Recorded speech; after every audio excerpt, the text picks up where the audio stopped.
बिस्मिल्लाहिर्रहमानिर्रहीम। अस्सलाम वालेकुम व्यूअर्स, उम्मीद करती हूँ आप सब खैरियत से होंगे।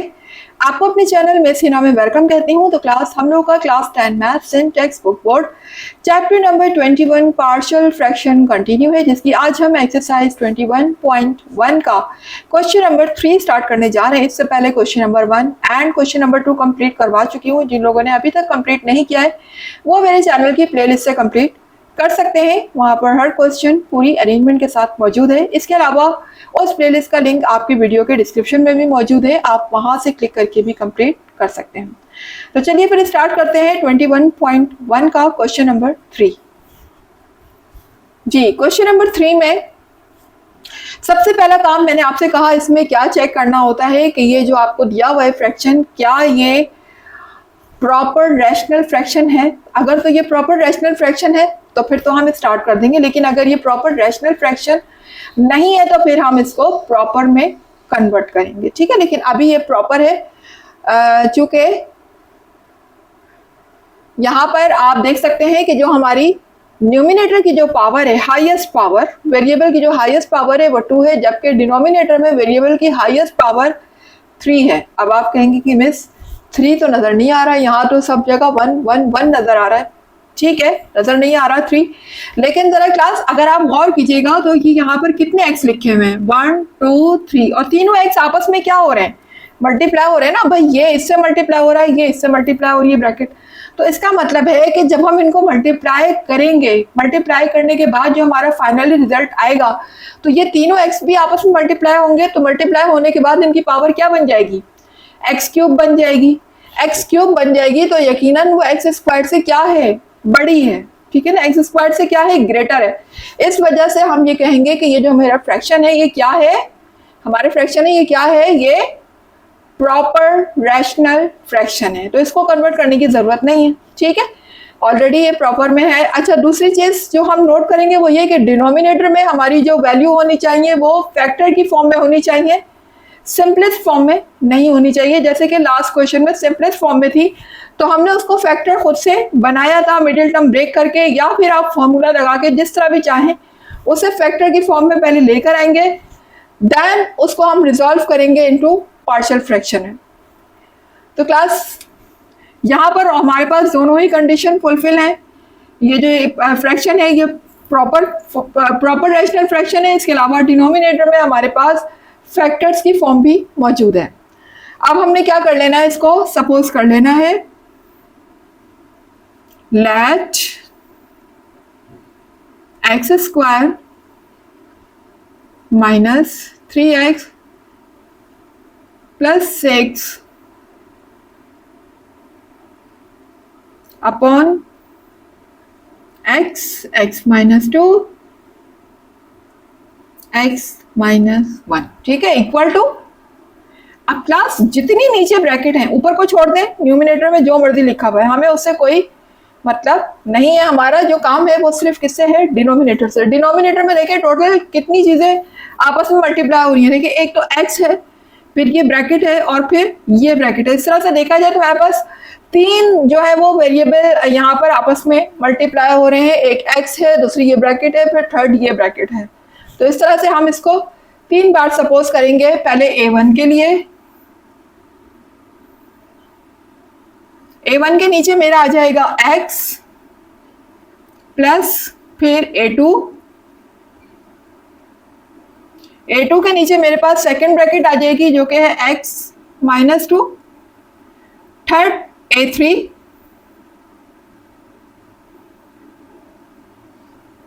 a3 के नीचे मेरा आ जाएगा x माइनस 1। ठीक है, इस तरह से जितने भी यहाँ पर ब्रैकेट मौजूद है उसी के लिहाज से हम उतने ही एक ही तादाद, एक ही क्वांटिटी बढ़ाते जाएंगे अपनी। ठीक है, तो क्लास ये जो मेरे पास आ चुकी है इसको हम नाम देंगे इक्वेशन 1 का। ये हो गई मेरी इक्वेशन 1। अब मुझे इसको सॉल्व करना है, इसको एलसीएम लेना है, और एलसीएम में जितने भी ब्रैकेट्स आपको नीचे नजर आ रहे हैं डिनोमिनेटर में जो भी है वो सब के सब एलसीएम में आ जाएंगे। तो ले लेते हैं इनका एलसीएम।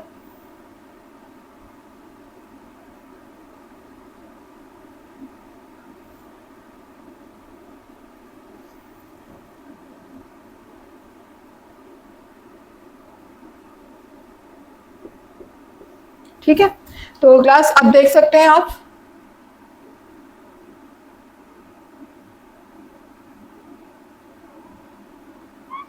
डिनोमिनेटर में जो भी लिखा हुआ है वो सब का सब नीचे एलसीएम में आ जाएगा, एक्स भी आ जाएगा, एक्स माइनस 2 भी आ जाएगा और एक्स माइनस 1 भी आ जाएगा। ठीक है, अब देखें, आपको मैंने लास्ट क्वेश्चन में भी सिखाया कि एलसीएम लेने का क्या तरीका होता है।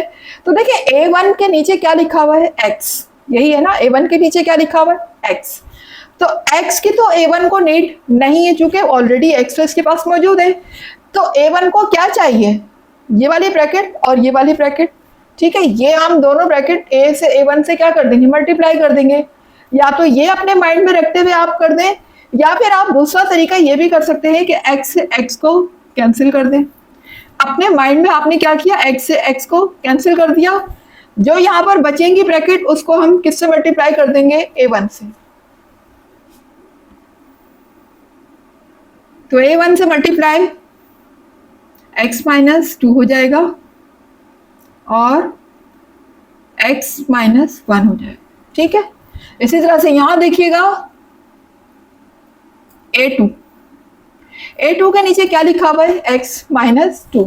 तो x माइनस 2 से x माइनस 2 को आप क्या कर देंगे, कैंसिल कर देंगे। कहाँ, अपने माइंड में।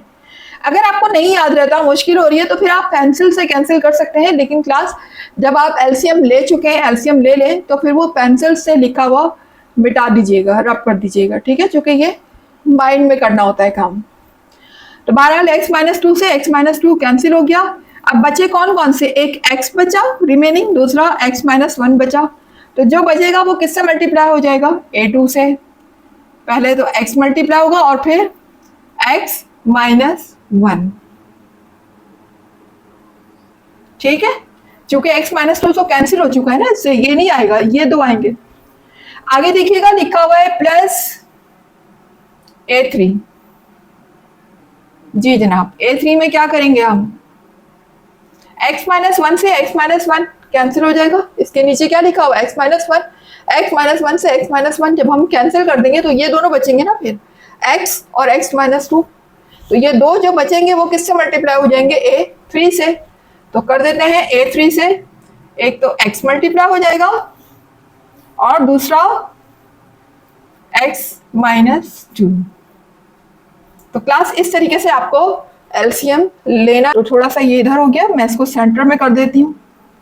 x आ जाएगा, x माइनस 2 आ जाएगा और x माइनस 1 आ जाएगा। ये देखिए, इस तरीके से आपने सेंटर में लिखना है जी क्लास। तो अब नेक्स्ट स्टेप मेरा क्या होगा क्लास, आपको पता है कि ये यहाँ पर डिवाइड हो रहा है, और अगर मैं इसको इज इक्वल्स टू को इधर शिफ्ट करूँ तो यकीनन ये जो डिवाइड है कि इधर जाने के बाद मल्टीप्लाई हो जाएगा, और मल्टीप्लाई होगा तो चूंकि ये वैल्यू और ये वैल्यू क्या है, सेम है, ये आपस में कैंसिल हो जाएंगी। ऐसे ही होगा। तो बजाय लिखने की क्लास मैं इसको उधर लेके जाऊं, मल्टीप्लाई करूं, कैंसिल करूं, आप डायरेक्टली यहीं पर ही इस तरीके से कैंसिल कर सकते हैं। अब देखिए मेरे पास क्या रिमेनिंग होगा, x square minus 3x plus 6 is equals to a1 x minus 2 x minus 1 plus a2 x x minus 1 plus a3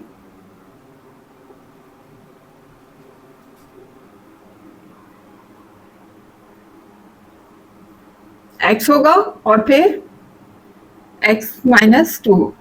ठीक है, क्योंकि डिनोमिनेटर तो कैंसिल हो चुके हैं तो हम डिनोमिनेटर को नहीं लिखेंगे। अच्छा क्लास, अब यहाँ पर जो है प्रॉब्लम ये है कि आप जब लास्ट क्वेश्चन कर रहे थे तो वहां पर हमारे पास सिर्फ दो ही वेरिएबल होते थे, एक a1 और एक a2, दो कांस्टेंट थे। सॉरी, वेरिएबल नहीं, यहाँ पर कहेंगे कांस्टेंट है ये। तो दो कांस्टेंट थे, एक a1 और a2। तो जाहिर है कि हमें किसी एक को रिमूव करना होता था, तो हम वहां पर x की प्लेस में ऐसी वैल्यू को पुट करते थे कि उसको 0 बना दें ताकि वो गायब हो जाए, वो रिमूव हो जाए और दूसरे कांस्टेंट हमें इजीली मिल जाए। लेकिन यहाँ पर है 3 3। अगर मैं A1 को फाइंड करने जाती हूँ तो जाहिर है मुझे A2 और A3 दोनों को ही रिमूव करना होगा, तभी तो A1 निकाल सकूंगी ना मैं। A1 ही बचेगा, सिर्फ A1 A2 और A3 को दोनों को मुझे रिमूव करना है। अब दो को रिमूव कैसे करें भाई, यहाँ पर मैं क्या x की वैल्यू रखूं कि दोनों के दोनों रिमूव हो जाए, A2 भी रिमूव हो जाए, A3 भी रिमूव हो जाए। तो उसका बेस्ट तरीका ये है, क्लास गौर से देखिएगा, वीडियो को स्किप मत कीजिएगा। उसका बेस्ट तरीका ये होता है कि A2 और A3 में आप कॉमन देखें कि कॉमन क्या है। ठीक है, दोनों में एक वेरिएबल ऐसा होगा जो कि दोनों में आ रहा होगा कॉमन। देखिए यहाँ पर देखें x और x यहाँ भी है, x यहाँ भी है, A2 के पास भी A3 के पास भी है, नहीं दोनों के पास क्या है, कॉमन है। तो अगर मैं यहाँ पर x की वैल्यू को 0 पुट कर दूं, अगर मैं यहाँ पर लिख दूं कि x इज इक्वल टू 0, तो यहाँ भी 0 आ जाएगा, यहाँ भी 0 आ जाएगा। उसका फायदा क्या होगा कि ये 0 जब इस ब्रैकेट से मल्टीप्लाई होगा तो इसको 0 कर देगा, और जाहिर है जब ये 0 होगा तो ये A2 से मल्टीप्लाई होगा तो इसको भी 0 कर देगा। तो 0 जिस जिससे मल्टीप्लाई होता जाता है वो सबको क्या करता जाता है, 0 करता जाता है। सेम यही काम यहाँ भी होगा। यहाँ पर जब मैं 0 रखूंगी तो वो इस ब्रैकेट पे मल्टीप्लाई होगा तो इसको भी 0 कर देगा, और 0 जब A3 से मल्टीप्लाई होगा तो ये भी 0 हो जाएगा। तो यानी कि मेरे पास A2 और A3 दोनों क्या हो जाएंगे, रिमूव हो जाएंगे, और मुझे मिल जाएगा A1। ठीक है, तो हम यहाँ पर लिख लेते हैं पुट। अच्छा, पहले लिखने से पहले इसको नाम दे दे इक्वेशन का। ये इक्वेशन 2 आ चुकी है मेरे पास। ठीक है, लिखिएगा put x is equal to 0 in equation 2 on both side। दोनों तरफ 0 पुट करने जा रहे हैं, तो जहां जहां x है वहां पर 0 आ जाएगा। तो देखें यहां भी 0 आ जाएगा, यहां भी x से 0 आ गया,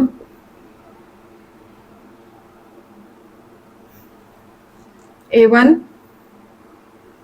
0 आ गया, 0 -2, जहां जहां भी x है सब जगह हमने क्या पुट कर देना है, 0।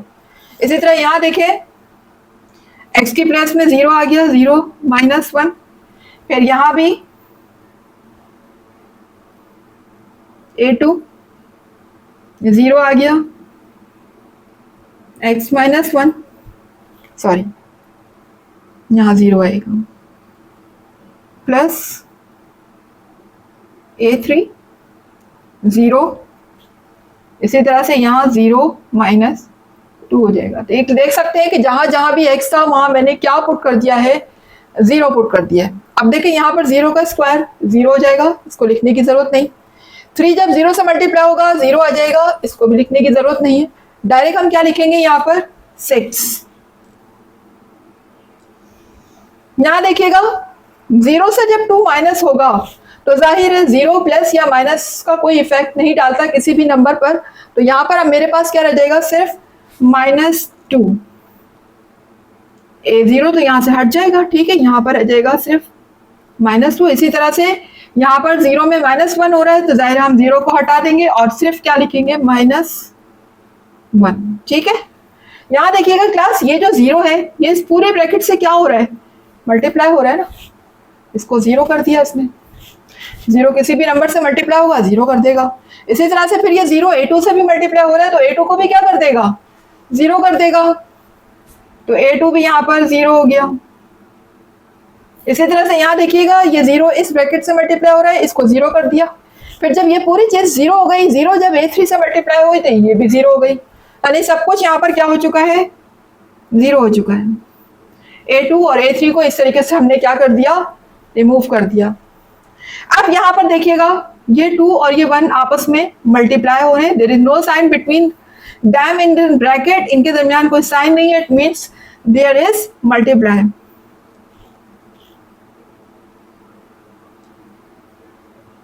जी, तो माइनस माइनस प्लस हो जाएगा और 2 1 सा 2 हो जाएगा। ठीक है, और 2 को हम कहाँ लिखेंगे, A1 से पहले लिखेंगे, A1 के बाद लिखेंगे, पहले लिखेंगे। ठीक है, मैंने आपको पहले भी बताया कि जो भी नंबर होता है वो हमेशा कांस्टेंट से A1 से पहले आएगा, वेरिएबल सॉरी ये जो अल्फाबेट हम यहाँ पर यूज कर रहे हैं उससे पहले आता है नंबर A1 को हम लिखेंगे बाद में, और चूंकि ये तो 0 है इनको लिखने की ज़रूरत नहीं। अब मुझे यहाँ पर A1 की वैल्यू फाइंड करनी है, तो 2 यहाँ पर मल्टीप्लाई हो रहा है, यहाँ पर जाने के बाद डिवाइड हो जाएगा। ये देखें ये यहाँ पर डिवाइड हो गया और A1 यहाँ पर रह गया। अब डिवाइड होने से होगा क्या, ये कैंसिल हो जाएगा, 2 1 जा 2 एंड 2 3 जा 6 हो गया। तो अब देखिएगा यहाँ पर A1 की वैल्यू मेरे पास क्या आ चुकी है, 3 आ चुकी है। ठीक है, now we are going to find A2। Class आपने देखा A1 हम फाइंड कर चुके हैं जो कि हमारा आ रहा है 3।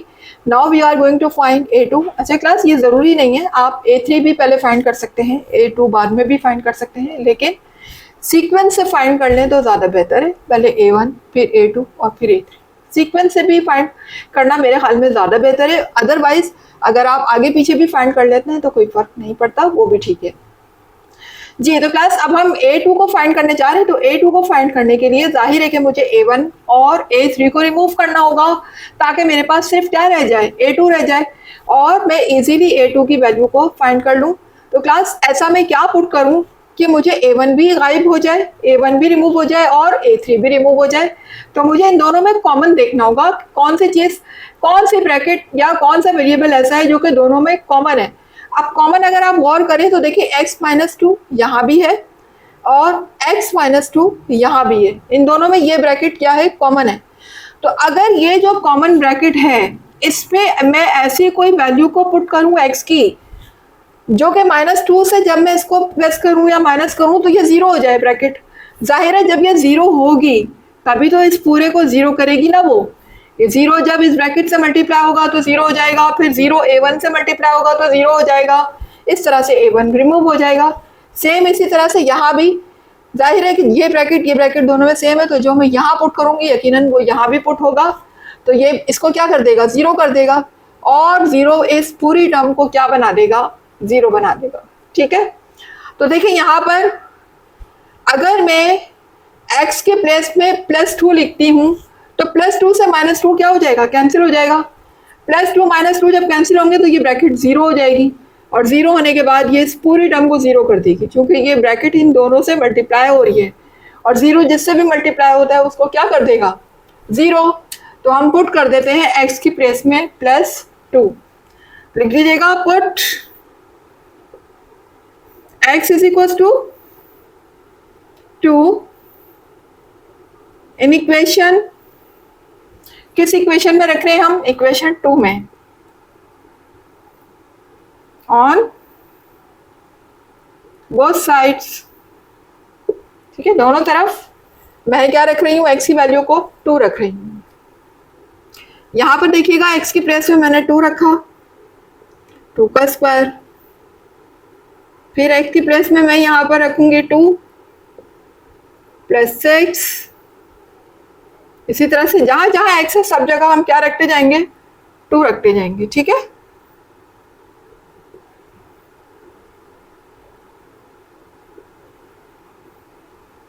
यहाँ भी 2 आ जाएगा,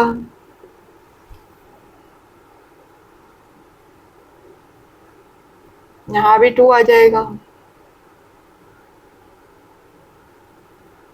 सेम इसी तरह से जहां जहां x है वहां पर सब जगह पर मैंने क्या पुट कर देना है, 2।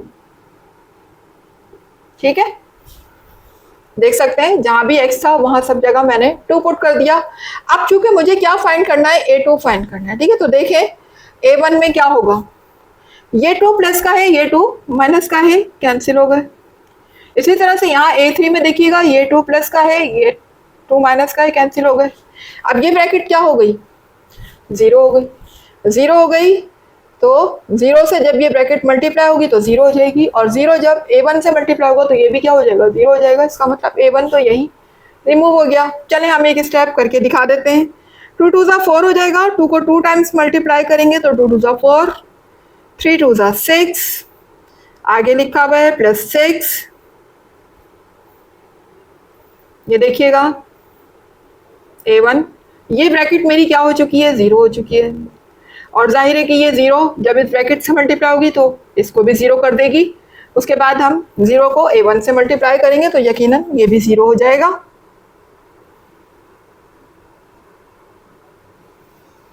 अब देखिएगा यहाँ पर मेरे पास दो ब्रैकेट है, एक तो 2 लिखा हुआ है, दूसरा लिखा हुआ है 2 माइनस 1। 2 माइनस 1 का मतलब है कि यहाँ पर मेरे पास रह जाएगा 1, 2 में से 1 को माइनस करेंगे। और यहाँ देखें सेम यही काम यहाँ भी होगा। ये ब्रैकेट मेरे पास 0 हो चुकी है, और 0 जब इस ब्रैकेट से मल्टीप्लाई होगी तो यकीनन इसको क्या कर देगी, 0 कर देगी। और 0 फिर मल्टीप्लाई किससे हो जाएगा, A3 से। जी ये देखें, ये -6 है, ये +6 है, आपस में कैंसिल हो गए। यहाँ पर अब मेरे पास रह गया सिर्फ 4।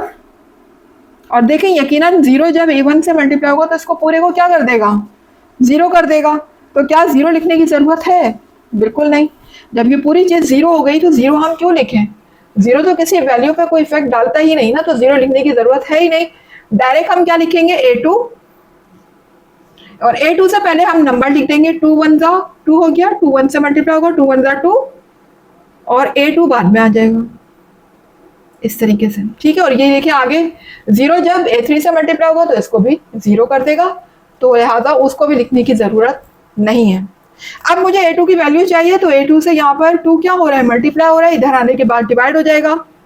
तो 4 से 2 डिवाइड हुआ, यहाँ मेरे पास रह गया सिर्फ A2। तो देखिए 2 1 जा 2, 2 2 जा 4, A2 की वैल्यू क्या मिल गई मुझे, 2 मिल चुकी है। A2 मेरे पास क्या आ चुका है, 2 आ चुका है। चलिए अब हम फाइंड कर लेते हैं A3। जी तो क्लास A1 और A2 आपके सामने फाइंड कर चुके हैं, ये ऊपर मेंशन है A1 और A2 की value. Now we are going to find A3। अब हम A3 फाइंड करने जा रहे हैं। तो A3 फाइंड करने के लिए अब हमें किसको रिमूव करना होगा, A2 को और A1 को। A1 और A2 को रिमूव करने के लिए अब इन दोनों में आप कॉमन तलाश करें कि कौन सी ब्रैकेट ऐसी है जो कि दोनों के पास सेम है, कॉमन है, ताकि हम उसकी प्लेस में वो वैल्यू अगेंस्ट वैल्यू रख के उसे 0 बना सकें। तो देखिए यहाँ पर अगर आप गौर करें तो A1 और A2 और A1 में x-1 और x-1 दोनों के पास कॉमन है ना, ऐसे ही। तो अगर मैं यहाँ पर एक इसको 0 बना लेती हूँ तो ऑटोमेटिकली ये भी 0 हो जाएगा, सेम है ना। तो यहाँ पर अगर मैं x की प्लेस में +1 रख देती हूँ तो वो -1 से क्या हो जाएगा, कैंसिल हो जाएगा। तो ये ब्रैकेट पूरी क्या हो जाएगी, 0 हो जाएगी, और 0 जब इस ब्रैकेट से मल्टीप्लाई होगी तो 0 हो जाएगी, और 0 जब A1 से मल्टीप्लाई होगा तो वो भी 0 हो जाएगा। सेम यही ब्रैकेट वाला काम हम यहाँ भी करेंगे। यहाँ भी मैं जाहिर है जो वैल्यू यहाँ रखेंगे वो यहाँ रखेंगे, तो x की प्लेस में जब 1 आएगा तो ये आपस में कैंसिल हो जाएंगे, +1 -1, और ये पूरी टर्म 0 हो जाएगी। मुझे मिल जाएगा सिर्फ A3। तो रख देते हैं फिर हम x की प्लेस में +1 लिख दीजिएगा, put x is equal to 1 in equation 2। क्या नाम है इस इक्वेशन का, इक्वेशन 2, ठीक है। इक्वेशन 2 में रखने जा रहे हैं ऑन बोथ साइड्स, दोनों तरफ, ठीक है जी। तो अब यहाँ पर मुझे 1 रखना है x की प्लेस पे, तो हम देख लेते हैं यहाँ पर 1 का स्क्वायर हो जाएगा 3, x की प्लेस में 1 आ गया, +6। इसी तरह से यहाँ भी 1 आता जाएगा, जहाँ जहाँ x है वहाँ सब जगह हमने क्या लगा देना है, 1।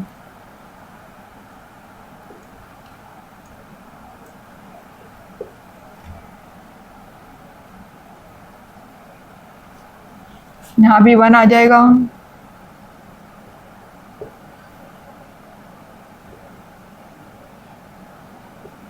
ये 1 आ गया जी। तो क्लास आप देख सकते हैं जहां जहां भी x था वहां सब जगह मैंने क्या पुट कर दिया है, 1, ठीक है। अब हम इनको सिंप्लीफाई कर लेते हैं। तो 1 का स्क्वायर 1 ही होता है, 3 1 जा 3, और आगे लिखा हुआ है +6। यहाँ देखिएगा 1 प्लस का 2 माइनस का, 2 में से 1 को माइनस करेंगे क्या बचेगा, 1 बचेगा, डिफरेंट साइन है तो माइनस होगा। 2 में से 1 माइनस होगा, 1 बचेगा, साइन माइनस का आएगा क्योंकि ग्रेटर नंबर के साथ माइनस साइन है। और यहाँ देखिएगा यहाँ क्या है, ये +1 है, ये -1 है, ये क्या हो गया, 0 हो गया, ठीक है, 0 हो गया ये। इसी तरह से यहाँ भी देखिएगा ये +1, ये -1, 0 हो गया।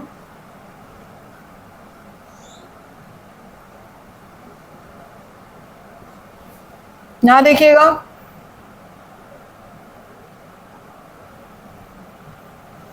1 प्लस का 2 माइनस का, ठीक है। तो ये क्या हो जाएगा, 2 में से 1 को माइनस करेंगे तो 1 बचेगा और साथ में माइनस साइन आएगा बिकॉज ग्रेटर नंबर के साथ माइनस साइन लगा हुआ है। अब देखें क्लास यहाँ पर तो हम सिंप्लीफाई कर लेते हैं। देखें 6 और 1 यहाँ पर प्लस के हैं जबकि 3 यहाँ पर माइनस का है।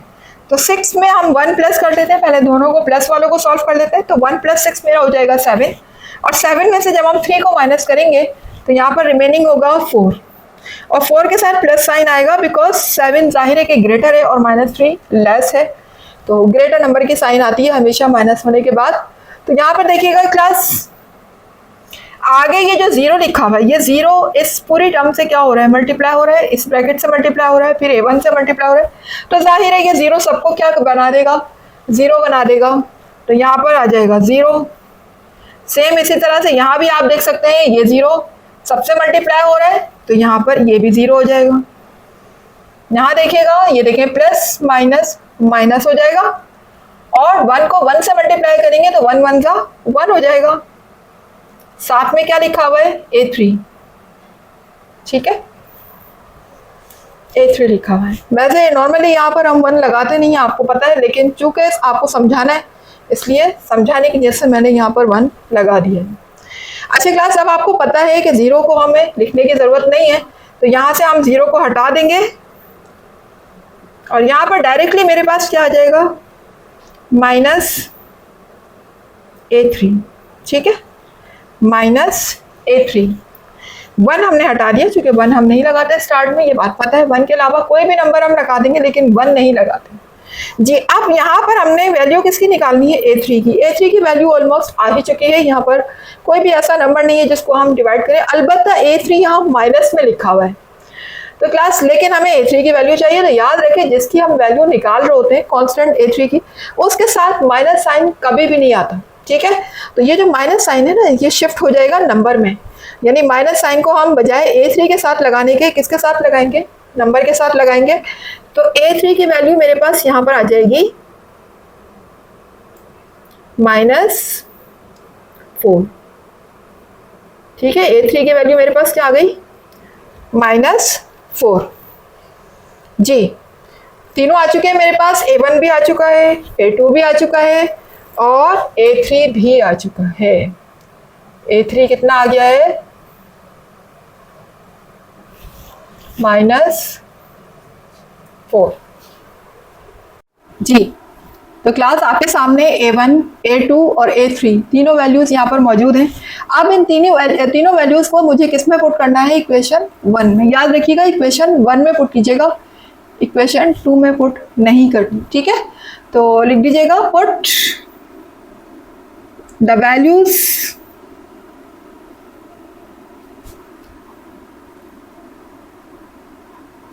ऑफ A1,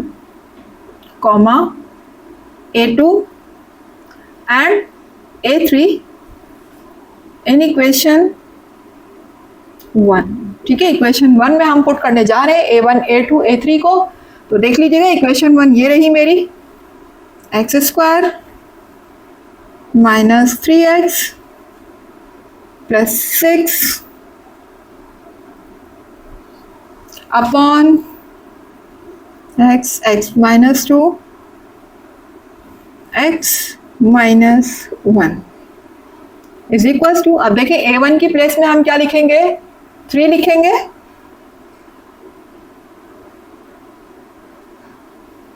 अपॉन में लिखा हुआ है x,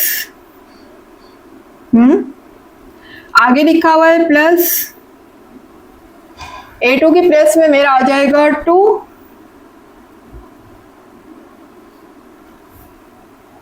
अपॉन में लिखा हुआ है x - 2, आगे लिखा हुआ है प्लस, A3 की प्लेस में आ जाएगा -4। अच्छा, अब चूंकि यहाँ पर डबल साइन आ चुके हैं, देखिए प्लस भी आ रहा है माइनस में, तो हम ब्रैकेट का यूज करेंगे, ठीक है। अपॉन में क्या लिखा हुआ है, x - 1 जी। फर्दर इसको सिंप्लीफाई कर लेते हैं, ये साइन आपस में मल्टीप्लाई हो जाएंगे, प्लस माइनस माइनस हो जाएगा, ये हो जाएगा 3 upon x plus 2 upon x minus 2 और प्लस माइनस हो जाएगा माइनस, यहाँ पर मेरा आ जाएगा 4 अपॉन में लिखा हुआ है एक्स माइनस 1। ठीक है, और इज इक्वल टू के इस तरफ वाली वैल्यू को हम एज इट इज कॉपी करते रहेंगे।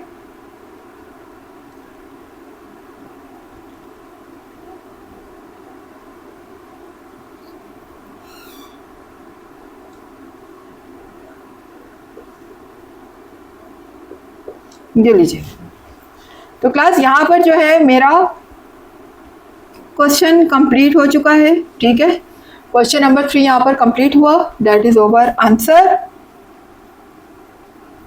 उम्मीद है कि आपको समझ आया होगा, कॉन्सेप्ट क्लियर हुए हैं, वीडियो पसंद आ रही हैं। ठीक है, कुछ सीख रहे हैं आप मेरी वीडियो से, तो वीडियो को लाइक ज़रूर कीजिएगा, चैनल को सब्सक्राइब करके बेल आइकन को हिट कीजिएगा ताकि हर नई आने वाली वीडियो का नोटिफिकेशन आपको टाइम पर मिलता रहे। इसके अलावा जितना ज़्यादा हो सके वीडियोस को शेयर भी किया करें। मुझे दीजिएगा इजाज़त, इंशाल्लाह मिलते हैं इसके नेक्स्ट क्वेश्चन के साथ। जब तक के लिए अल्लाह हाफिज़।